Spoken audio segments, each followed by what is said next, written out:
So in September, we're running a class. It's VSAC grants eligible, so folks can get non-degree continuing education grants through VSAC to join us building housing and infrastructure for BIPOC-led land projects.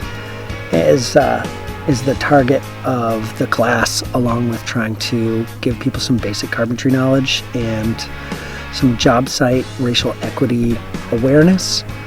The basic idea is like this is the beginning carpentry wing for a just transition strategy in Vermont. So there's a bunch of amazing folks who are leading agriculture, wellness, and social justice movement organizing, and our job is to come in and make it easier for them to be in the places where they're trying to be on land and helping us move to a regenerative economy.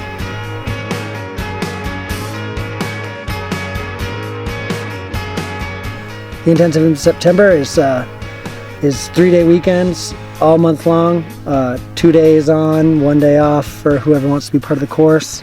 So at grassrootcenter.net and yestermorrow.org, you can sign up for the Just Construction, Basic Carpentry, and Racial Equity, and be part of a just transition in Vermont and help us fund our program to keep this working.